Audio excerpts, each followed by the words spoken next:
We needed it more than you. That's what my brother-in-law Colin tossed at me with a smug grin from across the living room, while the rest of the family sat still, pretending they hadn't heard a thing. My hands were still chilled from the lake outside when I opened my banking app, planning to clear a couple of small bills. Instead, I watched the balance drain in front of me. 5 years of steady savings gone in a single refresh. 0, not a cent left. I lifted my eyes toward him. He raised his glass, amused, the sound of his laugh slicing through the room like it had weight. They expected me to fall apart right there at Pinecrest Cabin, but the truth hit me hard and clean. This wasn't the moment everything collapsed. This was the moment everything became clear. My name is Mara, and for most of my life I believed family was something firm, something you could trust to hold you up instead of pulling you down. I grew up in Riverton, in a small house that always smelled like pine shavings and Earl, a morning coffee. My parents owned Maple Street Supply, a tiny hardware shop near the old bridge, the kind of place where customers stopped in just to chat and share local gossip. They taught me to keep my promises, work for every dollar, and never take what I didn't earn. My younger sister, Jenna, never saw the world that way. She moved through life as if it constantly owed her something. While I spent my summers stocking shelves at Maple Street Supply, Jenna spent hers chasing parties, new faces, and late-night excitement. Mom would let out tired sighs, Dad would shake his head with a soft smile, and I would cover for her every chance I got. I kept telling myself she just needed more time to grow into herself, but time didn't fix what we hoped it would. A few months after I turned 25, a drunk driver blew through a red light and took both of my parents in seconds. The world didn't just crack, it emptied out. Days later, we sat across from the lawyer, silent and drained, listening as he went through the estate. A small house, the shop, and a modest savings account. When the paperwork settled, Jenna and I each received our share. I put mine into the boutique I'd dreamed of building for years. Jenna invested hers into Colin. He swept into her life like a gust of wind. Loud, charming, slick in a way that made your instincts tighten. The kind of man who talked fast, laughed too hard, and acted like he was entitled to things he never worked for. Within months, they were married. Within a year, Jenna wasn't herself anymore. She was quieter, softer around the edges, always glancing at Colin before she spoke, as if she needed permission to breathe. I could see it, but she always brushed me off. He wants what's best for us, she'd murmur, though her eyes told a different story. The reunion at Pinecrest Cabin had been Uncle Robert's suggestion, a chance for the family to reconnect. I actually believed it might help. I packed snacks, folded sweaters, and carried that hopeful feeling you get when you're trying to give things another chance. When I arrived at the dock, sunlight shimmered across the lake like it was greeting me. Emma hugged me first. She leaned in and whispered, "Just brace yourself." Inside, I tried to pretend everything was normal. I smiled, I mingled, but Colin's laugh echoed through every corner of the cabin.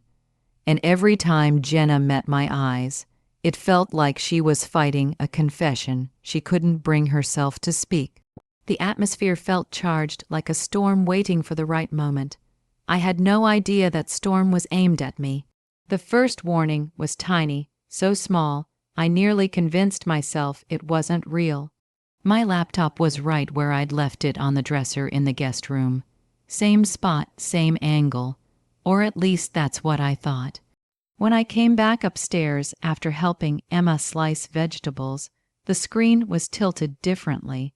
The charger was plugged into a port I never used. It was a tiny detail, barely a few inches out of place, but it landed like a cold tap at the base of my neck.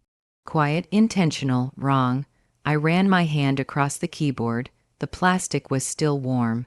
Someone had touched it. Someone had opened it. I checked the browser history. Empty, not naturally empty, but scrubbed clean.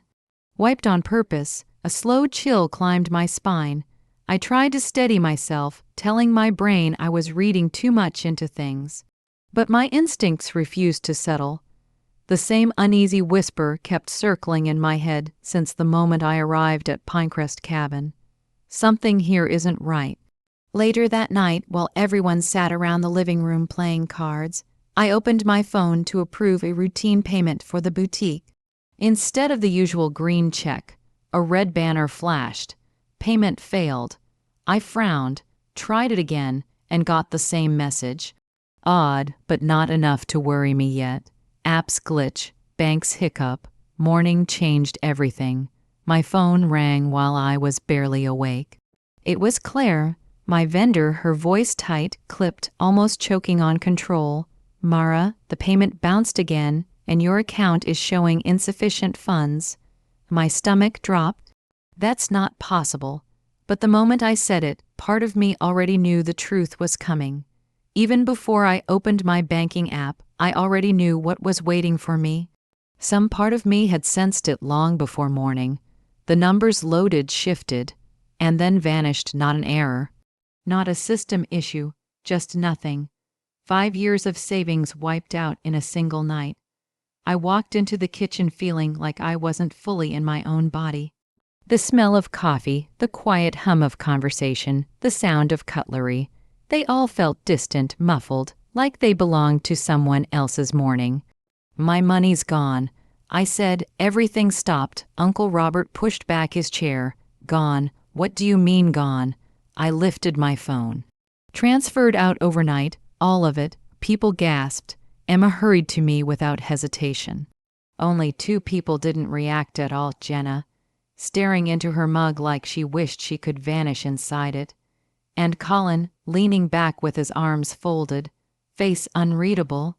Did you call the bank? Emma whispered. I did. My voice sounded thin, like it was coming from far away. They said the password and security answers were entered correctly, from a familiar device. A cold current swept through the room. I didn't look at anyone except Colin. You were near my laptop yesterday. I said quietly, were you in my room? Jenna's head jerked up. Are you accusing Colin? Colin let out a short laugh, sharp, cocky, dismissive. Maybe your business partner screwed something up, he said. Or maybe you just don't understand how money works. His tone cut like a blade. Show us your bank statements, I said. Since you're so confident you didn't do anything. A flicker crossed his smirk. Barely there, but enough. I don't owe you proof. Oh, because if you weren't involved, you'd be shouting louder than anyone. Jenna's fingers shook around her mug. She still wouldn't meet my eyes. At last, Colin leaned forward, his voice so cold it could have chilled the windows. We needed it more than you. The room exploded, shouts, outrage, disbelief, but none of it reached me. All I felt was something inside me tighten and sharpen, like a line being drawn. This wasn't confusion. This wasn't an accident. This was intentional, calculated, personal, and it was the moment fear slipped out of me for good. I don't remember sitting down. One moment I was frozen in the kitchen, Colin's words echoing through my skull, and the next my legs had given up. My hands were icy, my breath shallow, but my mind was clearer than it had been in years. That's what shock does. It strips the noise away until only truth remains. Jenna whispered something, her voice trembling, but I couldn't make out a single word. All my attention narrowed to the man lounging back like he'd won a prize everyone else didn't know he was competing for. Colin tapped his thumb on his glass, relaxed, arrogant, absolutely certain he had outplayed everyone. That smugness didn't just hurt me, it flipped a switch. I rose slowly. My knees shook, but my resolve held steady. My hand found the strap of my bag hanging from the chair. The leather was cool, steadying, a reminder that I still had control over something. When I lifted it, Colin's eyes flicked toward me. Just for a second, but it told me plenty. My hands trembled as I gripped the strap. "I guess," I said quietly, "you won't mind what happens next." I let the words hang there, his smirk deepen, right before the room went dead silent. Even the refrigerator hum felt louder than the air between us. Colin pushed away from the table so hard his chair screeched across the floor. "You're not calling anyone," he snapped, stepping toward me, but he didn't get far. Uncle Robert moved between us, shoulders squared, steady as ever. "Don't," he said. The calm in his voice carried weight years of family authority, packed into 2 syllables. Colin snorted right in his face. "Give me a break. She's being dramatic. The money's gone. Finished. She's never getting it back." The look he threw me wasn't a bluff. It was the look of someone who had gotten away with worse because people were too scared or too ashamed to speak up. Jenna finally stood, her voice cracking. Colin, stop. He didn't even acknowledge her. He grabbed her wrist like she was something to drag out of the way, quick, rough, practiced. And my stomach twisted. I stepped closer. "Jenna," I said quietly, "tell me what's actually happening." Her eyes snapped to mine, haunted, cornered. She tried to speak, but Colin tightened his grip on her wrist. "We're leaving," he snapped. "Go get your things." "No one is leaving," I said.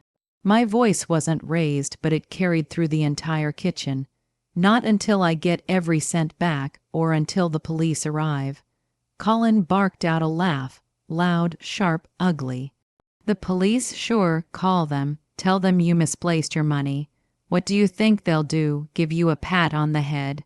He thought he was still in control. He didn't realize the ground had already shifted. Because while he was busy boasting, I remembered something he didn't know. 6 months earlier, after a hacking attempt on my boutique's system, I'd installed a quiet little security program on my laptop, a tool that silently captured photos of anyone who tried to access my files, logged keystrokes, stored device IDs, kept everything timestamped. If anyone had used my laptop during the night, the evidence was already saved, already uploaded, already undeniable. I reached into my bag and pulled out my phone. Colin lunged, but Uncle Robert blocked him again. "You won't mind what happens next," I said, calm and steady. Then I made the call. The dispatcher answered before it even finished the first ring. I gave my name, the address of Pinecrest Cabin, and the words "ongoing financial fraud" with a steadiness I didn't know I still had. Colin threw his arms up like I'd just told a joke. "You're unbelievable," he scoffed. "Calling the police because you blew through your little savings. Go ahead. Maybe they'll bother to show up sometime next week." But even while he mocked me, something in the air shifted. A ripple, a tightening, the first crack in his confidence. His smirk slipped, not enough for anyone else to catch, but enough for me. I ended the call and placed the phone back in my bag. "We'll wait," I said. Colin spun toward Jenna. "Pack your things now." She stayed frozen. Her fingers dug into her sweater, knuckles pale. "Jenna," I said softly, "just tell the truth." Her eyes flicked between us, between my steady calm and Colin's rising panic. She tried to speak, but Colin yanked her arm again. "Don't say a word." Emma stepped forward. "Let her talk." Colin shot her a glare sharp enough to sour milk. "Stay out of this," but for the first time since I arrived at Pinecrest Cabin, it wasn't me who reacted. It was Jenna. She jerked her arm free, voice shaking but firm. "I'm done, Colin. I'm done covering for you." The room went dead still. Aunt Patricia sucked in a breath. Uncle Robert's jaw locked tight. Colin stared at her in disbelief. Then fury surged across his face like a rising tide. "You useless," he never finished because that's when the sound hit.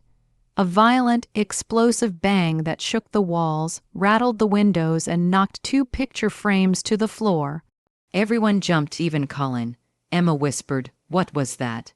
But I already knew. Deep down, I knew. Seconds later, the front door blasted open, cold morning air cutting through the hallway. Heavy boots pounded across the wooden floor. A commanding voice followed. "Riverton Police, nobody move." Colin's swagger vanished. His face drained as 3 officers stepped into the living room, with a woman in plain clothes right behind them, Detective Harmon. She carried a folder thick with documents. "Mara?" she asked. I stepped forward. "That's me." She nodded, eyes sharp and all business. "Your bank's cybersecurity division flagged suspicious transfers tied to your accounts. We received the alert and tracked several unauthorized login attempts back to this cabin." Colin finally found his voice, stumbling over the words. This is a misunderstanding." His fear wasn't loud. It was quiet and real. Someone must have hacked us," Colin stammered. Detective Harmon lifted an eyebrow. "Interesting, because the login attempts came from a trusted device." Uncle Robert's eyes drifted toward the guest room where my laptop was. Mine stayed fixed on Colin. He swallowed hard. "Lots of people could have used her laptop." "Perfect," I said softly. "Then you won't mind what's on this." I handed Detective Harmon my phone. She opened the folder I'd prepared and began scrolling, slow, deliberate. Photo after photo appeared. Images captured by the security tool built into my laptop. There he was, Colin, sitting at my desk, typing with full concentration, the glow of the screen lighting up his face. Each attempt logged, each keystroke recorded, each timestamp precise. Detective Harmon's expression stayed steady, but her tone didn't. It dropped, firm and cold. "Mr. Henderson, turn around. Hands behind your back." Colin staggered backward. No, wait, this is insane." 2 officers moved fast, grabbing him before he could run. He kicked against their grip, shouting, "Jenna, say something. Tell them I didn't do this, Jenna." But Jenna didn't walk toward him. She moved closer to me instead, crying, but standing straighter than I'd seen her in years. "You did it," she whispered. "You know you did." Colin stared at her like the ground had dropped from under his feet. "You useless." "Enough." Detective Harmon cut in. The officers cuffed him. His wedding ring clicked against the metal as his hands shook. "You think you're free without me." He spit at Jenna. "You're nothing without me." Jenna stepped forward not to comfort him, but to finish something that had been waiting years to be said. "I was nothing with you." His face twisted, the confidence drained out of him. For the first time since I'd met him, Colin looked scared. As they dragged him toward the door, he shouted my name like a threat. "Mara, this isn't over." But it was. It had been over the moment the evidence surfaced. When the officers pulled him outside, the house fell completely silent. Aunt Patricia wiped tears from her cheeks. Uncle Robert exhaled a shaky breath. Emmer rested a hand gently on my shoulder. Then Jenna collapsed into my arms, not from weakness, but from release. Like she'd been carrying a boulder on her back for years, and it finally slid off. "I'm so sorry," she cried. "I should have told you. I should have left him. I just didn't know how." I held her tighter. "It's done now." I told her, "You're safe." Detective Harmon walked back into the room. "With this level of evidence," she said, "you'll recover most of the funds, and he won't be able to intimidate or manipulate anyone for a long time."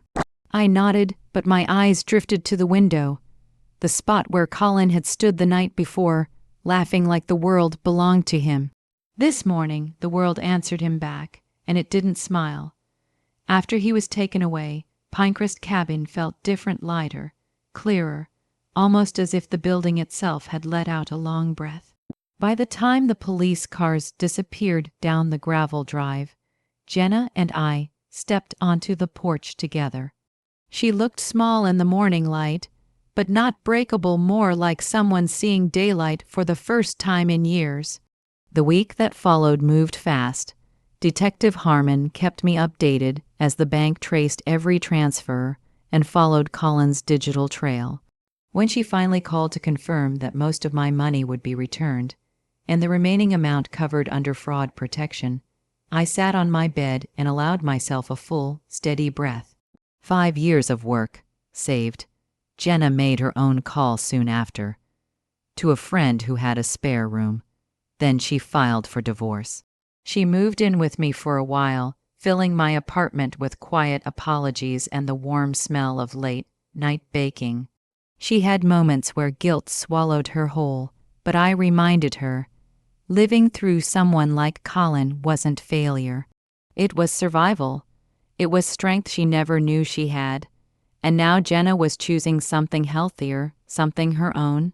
A few weekends later, the family gathered at Pinecrest Cabin again, not for a celebration, but for a reset. We repainted the porch railing, repaired the windows Colin had cracked during past arguments, and pulled every curtain wide open to let sunlight reach the corners he once darkened. The house didn't feel tense anymore, it felt reclaimed. As I stood on the dock watching the sunlight ripple across the lake, a quiet truth settled in. Justice doesn't erase the hurt, but it creates space for healing to grow. A month later, I stood inside my second boutique, sunlight pouring across new displays like a promise I had fought to protect. My savings were restored, the doors were open, and for the first time in a long while, I felt steady inside the life I'd built with my own hands. Jenna stopped by that afternoon with a tray of fresh pastries. Her smile was gentler, more certain. She wasn't fully healed yet, but she was moving towards something real. Something she chose freely. Looking back on the cabin, on Colin, on everything that fell apart and everything we rebuilt, one truth stayed with me. Family ties don't give anyone permission to harm you. Your boundaries are what protect you. If this story resonates with you, share your experience below and subscribe so you don't miss what comes next.